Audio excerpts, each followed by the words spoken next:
राजा जनक एक फुलवरी लगवले हो।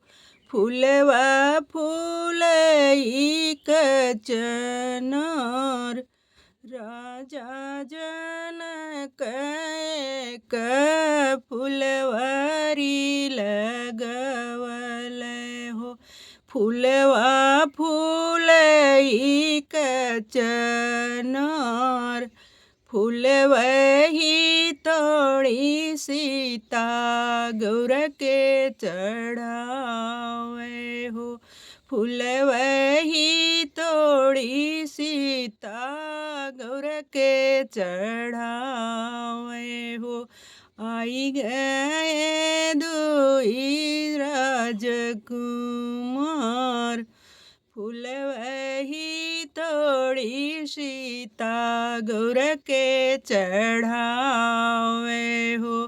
आई गए दुई राजकुमार के कर है तुम्ही बर दुलरुआ हो। के कर है तुम्ही उलरू दुलरुआ हो। के कर प्राण पियर के कर है तुम्ही उलरू से दुलरू हो। के कर प्राण पियर राजा के करेनी कुलवा में ब्याह न बाट हो।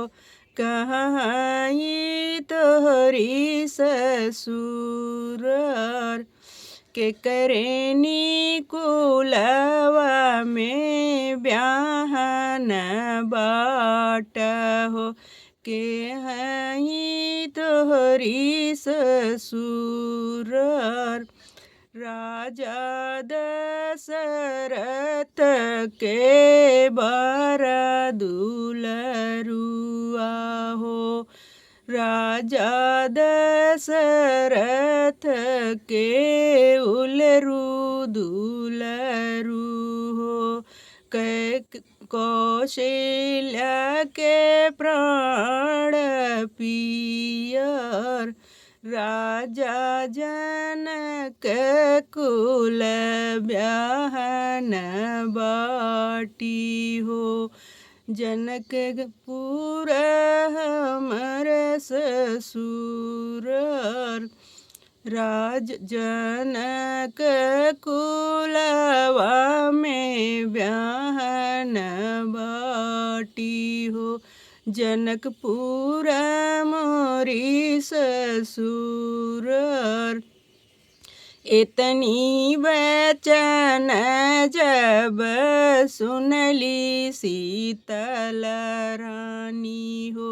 मुहवा पे हथली फेर इतनी वचन जब सुनली शीतल रानी हो।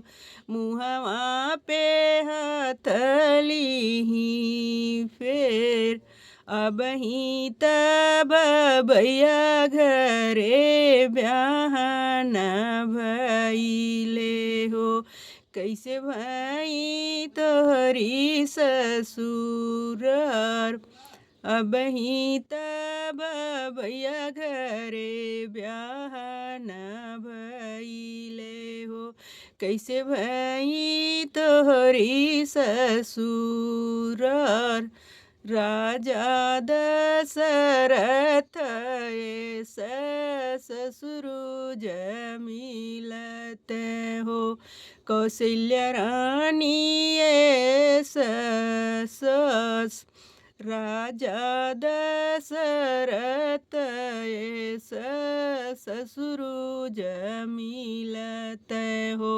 कौशल्या रानी सस प्रभु त मिलतनि श्री राम के जैसन देवर लक्ष्मण भय प्रभु त मिलतनि श्री राम के जैसन देवर लखन जैसन भय।